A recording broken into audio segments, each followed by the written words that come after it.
Hello friends, welcome to my channel job Hunter. তো তোমরা thumbnail দেখেই বুঝে গেছো আজকের ভিডিওতে কোন টপিক নিয়ে আমি তোমাদের সঙ্গে আলোচনা করব। তো ক্যালকাটা পুলিশ কনস্টেবলের রিসেন্টলি যে ভ্যাকান্সির যে নোটিফিকেশানটা আউট হয়েছে, মার্চের 1 তারিখ থেকে ফর্ম ফিল আপ শুরু হবে। তো সেই যে ক্যালকাটা পুলিশ কনস্টেবলের যে টোটাল সিলেবাস, সেই টোটাল সিলেবাস আজকের ভিডিওতে আমি তোমাদের সঙ্গে আলোচনা করব। তো টোটাল সিলেবাস আলোচনা করার আগে তোমরা একটু দেখে নাও যে ক্যালকাটা পুলিশ কনস্টেবল প্রিলিমসের যে এক্সাম হবে সেই এক্সামের প্যাটার্নটা তোমরা একটু দেখে নাও। দেখো এখানে তোমাদের 3টে সাবজেক্ট থাকবে: জেনারেল অ্যাওয়ারনেস, ম্যাথমেটিক্স এবং রিজনিং। জেনারেল অ্যাওয়ারনেস থেকে 40টা কোশ্চেন থাকবে 40 মার্কসের, ম্যাথমেটিক্স থেকে 30টা কোশ্চেন থাকবে 30 মার্কসের এবং রিজনিংয়ে 30টা কোশ্চেন থাকবে 30 মার্কসের। এই তোমাদের টোটাল হয়ে গেল 100 মার্কস এবং তোমাদের টোটাল কোশ্চেন থাকবে 100টা। তোমরা টাইম পাবে 1 ঘন্টা। ঠিক আছে, এই যে প্রিলিমস এক্সাম হওয়ার পর তোমাদের পিএমটি এবং পিইটি হবে এবং তারপর হবে তোমাদের ফাইনাল রিটেন টেস্ট। ঠিক আছে, অর্থাৎ মেন্স এক্সাম। এই মেন্স এক্সামে এক্সাম প্যাটার্নটা একটু দেখে নাও। সেখানে তোমাদের জেনারেল অ্যাওয়ারনেস থেকে অর্থাৎ জিকে থেকে থাকবে 25টা কোশ্চেন 25 মার্কসের, ইংলিশে থাকবে 10টা কোশ্চেন 10 মার্কসের, ম্যাথমেটিক্স এবং রিজনিং থেকে থাকবে টোটাল 25-50টা কোশ্চেন অর্থাৎ 50 মার্কসের। এই হয়ে গেলে তোমাদের 85 মার্কস। ঠিক আছে, এখানে তোমরা টাইম পাবে 1 ঘন্টা এবং এটা যদি তোমরা ক্লিয়ার করতে পারো তারপর তোমাদের একটা কী হবে, 15 নম্বরের একটা ইন্টারভিউ হবে এবং সেই ইন্টারভিউয়ের যে 15 নম্বর এবং এই যে 85, এই যে 100 নম্বর, এর ওপর বেস করেই তোমাদের যে ফাইনাল মেরিট, সেই মেরিট প্রকাশিত হবে। তো এইবার আসি তোমাদের যে সিলেবাস, কোন কোন বিষয় কোন কোন টপিকগুলো পড়লে তোমরা এই যে কেপির যে প্রিলিমস অথবা কেপি যে মেন্স, এই দুটোতেই তোমরা ভালো যে একটা স্কোর, সেই স্কোর করতে পারো। তো তার জন্যে সিলেবাসটা তোমাদের জানা খুবই প্রয়োজন। তো তার জন্যে আজকের এই ভিডিওতে আমি তোমাদের সঙ্গে যে কনস্টেবলের কেপি কনস্টেবলের যে সিলেবাস সেটা আমি আলোচনা করব। তো চলো শুরু করা যায়। প্রথমেই তোমাদের আমি জেনারেল অ্যাওয়ারনেস এবং জেনারেল নলেজের যে সিলেবাস, সেই সিলেবাসটা তোমাদের সঙ্গে একটু আলোচনা করব। তো এখানে দেখে নাও, প্রিলিমসে এখানে তোমাদের 40টা কোশ্চেন থাকবে 40 নম্বরের। ঠিক আছে, অর্থাৎ 100 নম্বরের মধ্যে 40, অর্ধেকের থেকে একটু কম। এই যে 40 নম্বর, এইটাতে কিন্তু তোমাদের একটা ভালো স্কোর করতে হবে। তার জন্য তোমাদের কোন কোন যে সিলেবাসটা কি সেটা একটু দেখে নাও। প্রথমত তোমাদের কারেন্ট অ্যাফেয়ার্স তোমাদের পড়তে হবে। ঠিক আছে, কারেন্ট অ্যাফেয়ার্স ওয়েস্ট বেঙ্গল পুলিশের বিভিন্ন পরীক্ষা বা ক্যালকাটা পুলিশের পরীক্ষায় খুবই কম থাকে। ম্যাক্সিমাম তোমরা ধরে নাও 2টো বা 3টে তোমাদের কারেন্ট অ্যাফেয়ার্স তোমরা এই 40টা কোশ্চেনের মধ্যে পেতে পারো। তো কারেন্ট অ্যাফেয়ার্সটা তোমাদের অল্প অল্প করে দেখা শুরু করতে হবে। তো নেক্সট দেখে নাও ভারতের অর্থনীতি। এই চ্যাপ্টার থেকেও খুব একটা কোশ্চেন আসে না, কিন্তু তোমাদের পড়তে হবে। এখান থেকে 1-2 নম্বর তোমাদের এই যে অর্থনীতি থেকে পরীক্ষায় আসতে পারে। নেক্সট দেখো, খুব ইম্পর্টেন্ট, সেটা হচ্ছে ভারতের ইতিহাস। এই ভারতের ইতিহাসের আবার 3টে ভাগ রয়েছে: প্রাচীন ভারতের ইতিহাস, মধ্য ভারতের ইতিহাস এবং আধুনিক ভারতের ইতিহাস। এই টপিকটা থেকে, ঠিক আছে, এই টপিকটা খুবই ইম্পর্টেন্ট। এই যে হিস্ট্রি, এখান থেকে তোমাদের 10 থেকে 12টা কোশ্চেন, এখান থেকে 10 থেকে 12টা কোশ্চেন কিন্তু প্রত্যেক পরীক্ষায়, ওয়েস্ট বেঙ্গল পুলিশের যে কোনো পরীক্ষায় এই যে চ্যাপ্টার বা এই যে ভারতের ইতিহাস, এখান থেকে তোমরা পেয়ে যাবে 10 থেকে 12টা কোশ্চেন পাবে। অর্থাৎ তোমরা বুঝতেই পারছো কতটা ইম্পর্টেন্ট ভারতের ইতিহাস। নেক্সট দেখো ভারতীয় সংস্কৃতি। এই ভারতীয় সংস্কৃতি, এটা তোমাদের কিছুটা স্ট্র্যাটেজিকের মধ্যে পড়ছে। তো এখান থেকে 1 থেকে 2 নম্বর এখান থেকে তোমরা পেয়ে যাবে, এটা যদি তোমরা ভালো করে পড়ো। নেক্সট দেখো ভারতীয় সাহিত্য। এই ভারতীয় সাহিত্যের মধ্যে যে বিভিন্ন সাহিত্যিক রয়েছে, তাদের বিভিন্ন গ্রন্থ রয়েছে, তাদের বিভিন্ন ছদ্মনাম রয়েছে, এইগুলো তোমাদের ভালোভাবে পড়তে হবে। নেক্সট ভারতের সংবিধান। এইখান থেকে তোমাদের 3 থেকে 4টে কোশ্চেন তোমরা এখান থেকে পেয়ে যাবে। এখানে তোমাদের যে আর্টিকেলগুলো রয়েছে, কিছু ইম্পর্ট্যান্ট আর্টিকেল, সেগুলো তোমাদের জানতে হবে। এবং যে সুপ্রিম কোর্ট রয়েছে, হাইকোর্ট রয়েছে, রাষ্ট্রপতি, উপরাষ্ট্রপতি, রাজ্যপাল, প্রধানমন্ত্রী, এদের ক্ষমতা, ঠিক আছে, এদের ক্ষমতা রিলেটেড যে বিভিন্ন আর্টিকেলগুলো রয়েছে, এদের বিভিন্ন পাওয়ার রয়েছে, ঠিক আছে, এমার্জেন্সি যে পাওয়ারগুলো, সেইগুলো তোমাদের ভালো করে পড়তে হবে। নেক্সট দেখা দাও সাধারণ বিজ্ঞান, অর্থাৎ সায়েন্সের যে চ্যাপ্টারটা, এটা তোমরা যে 9-10-এর যে সায়েন্সের বই রয়েছে ভৌতবিজ্ঞান এবং জীবনবিজ্ঞান, সেখান থেকে পড়লেই তোমরা অনায়াসে এখান থেকে 3-4টে বা 5টা যে কোশ্চেন, যতগুলো কোশ্চেনই দিক তোমরা খুব সহজেই তার অ্যান্সার করতে পারবে। আর তারপর রয়েছে দেখো খেলাধুলা। এই খেলাধুলা থেকে কিন্তু প্রত্যেকবার একটা বা দুটো কারেন্ট অ্যাফেয়ার্স দিয়েই থাকে। নেক্সট দেখো পুরস্কার। এই পুরস্কারটাও কিন্তু খুব একটা ইম্পর্ট্যান্ট চ্যাপ্টার, কিন্তু ওয়েস্ট বেঙ্গল পুলিশ অথবা ক্যালকাটা পুলিশের ক্ষেত্রে এই পুরস্কার থেকে একটা বা দুটো কোশ্চেন তোমরা হয়তো পেলেও পেতে পারো। নেক্সট রয়েছে চলচ্চিত্র। এই টপিকটা তোমাদের পড়তে হবে। এবং তারপর রয়েছে কম্পিউটার থেকে কোনো কোনো বছর কোশ্চেন এসছে একটা, বা কোনো কোনো বছর আসেনি, তাও তোমরা বেসিক যেটুকু জানার দরকার সেটুকু তোমাদের জেনে রাখতে হবে। ঠিক আছে, এই হচ্ছে তোমাদের সিলেবাস। এছাড়া এখানে একটা বিষয় বাদ গেছে, সেটা হচ্ছে ভূগোল। ঠিক আছে, এই যে 40 নম্বর, এর মধ্যে সবথেকে ইম্পর্টেন্ট আমার মনে হয় ভারতের ইতিহাস, ভারতের সংবিধান, ভারতের ভূগোল এবং সাধারণ বিজ্ঞান। এই 4টে টপিক যদি তোমরা ভালো করে পড়ো তাহলে 20 থেকে 30 নম্বর কিন্তু তোমরা অনায়াসে করতে পারবে। আর এই যে ভূগোল, এখান থেকেও মোটামুটি তোমাদের 6টা থেকে 8টা কোশ্চেন কিন্তু এই ভূগোল থেকেই করা হয়। এক্ষেত্রে যেহেতু ওয়েস্ট বেঙ্গল পুলিশ এর মধ্যে পড়ে ক্যালকাটা পুলিশ, সেহেতু ওয়েস্ট বেঙ্গল, ঠিক আছে, ওয়েস্ট বেঙ্গল WB অর্থাৎ ওয়েস্ট বেঙ্গলের ভূগোলটা তোমাদের একটু ভালো করে দেখতে হবে। তাহলে এই তোমাদের হয়ে জেনারেল অ্যাওয়ারনেস এবং জেনারেল নলেজের যে সিলেবাস, সেটা আমি তোমাদের সঙ্গে আলোচনা করলাম।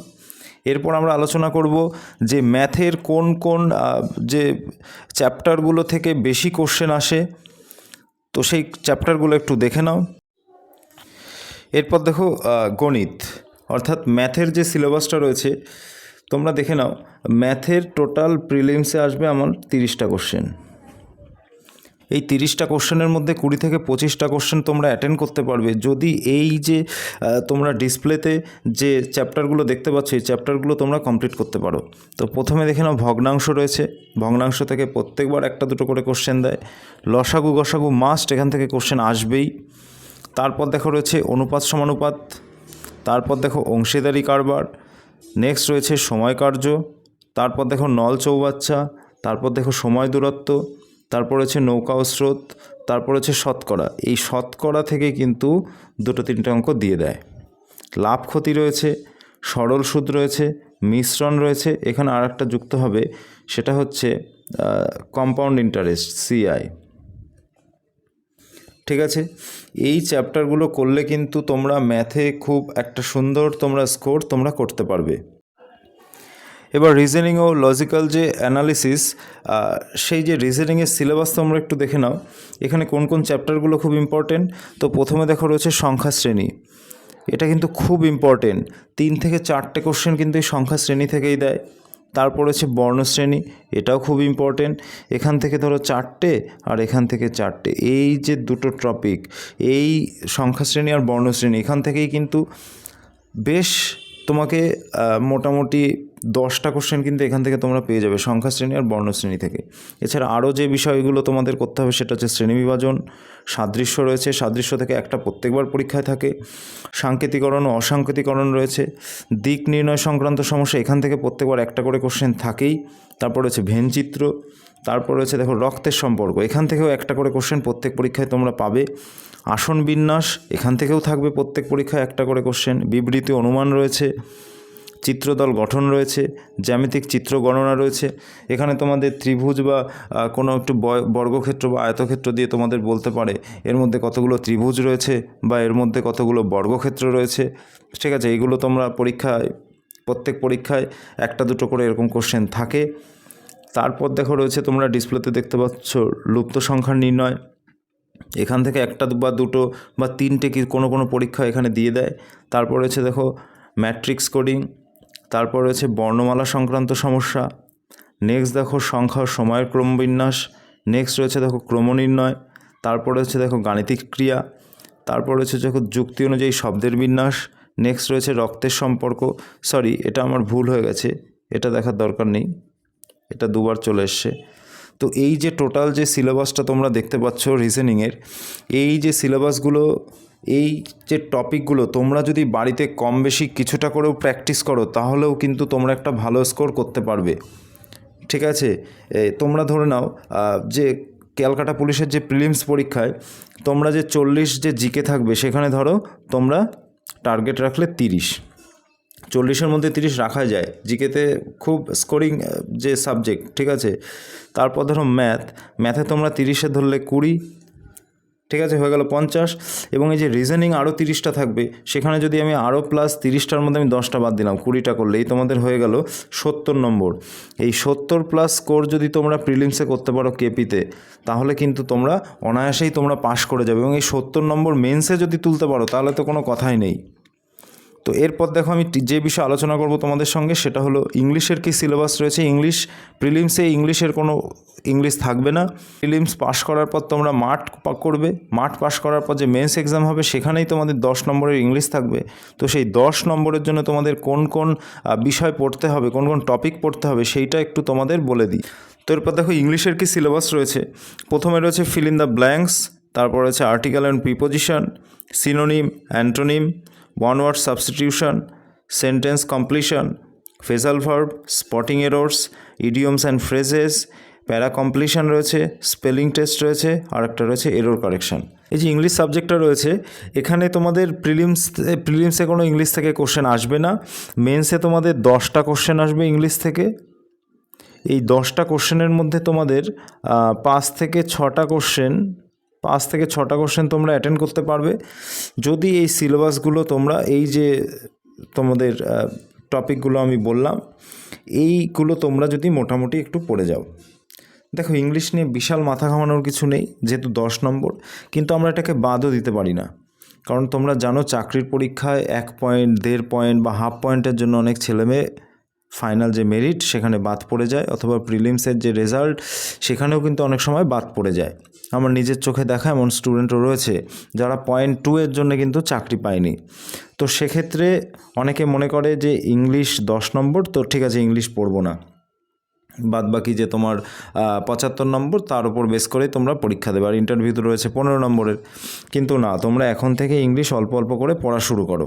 এই যে ওয়ান ওয়ার্ড রয়েছে, বিভিন্ন বইতে তোমরা ওয়ান ওয়ার্ড পাবে, আর্টিকেল, প্রিপোজিশন, এগুলো তোমরা ছোটোবেলা থেকে শিখে এসছো, ঠিক আছে। Fill in the blank, synonym, antonym, অল্প অল্প করে তো তোমরা কী করো, পড়া এখন থেকেই শুরু করে দাও। তাহলে কী হবে, পরবর্তীকালে পরীক্ষার আগে গিয়ে তোমার ওপর একটা বিশাল প্রেশার কিন্তু আসবে না। কিন্তু এখন যদি তোমরা ফাঁকি দাও তাহলে কিন্তু পরে কিন্তু তোমরা খুবই প্রবলেমে পড়বে, ঠিক আছে।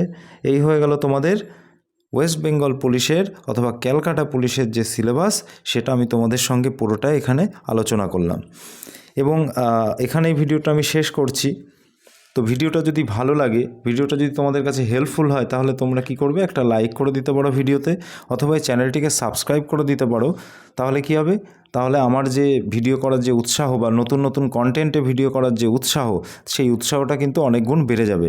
আমার ছোট্ট একটা চ্যানেল, ঠিক আছে। তো এখানেই শেষ করলাম। আশা করি তোমরা ভালো আছো এবং ভালো থাকবে, ভালো করে প্রিপারেশান করো। এবং এই যে ক্যালকাটা পুলিশের যে ভ্যাকান্সিটা বেরিয়েছে, এবং তোমরা যারা এই ক্যালকাটা পুলিশের যে চাকরি করার তোমরা যে স্বপ্ন দেখছো, আমি চাই তোমাদের এই স্বপ্ন পূরণ হোক। তার জন্য তোমাদের কিন্তু হার্ড ওয়ার্ক করতেই হবে। তো সেটা শুরু করে দাও আজকের থেকেই।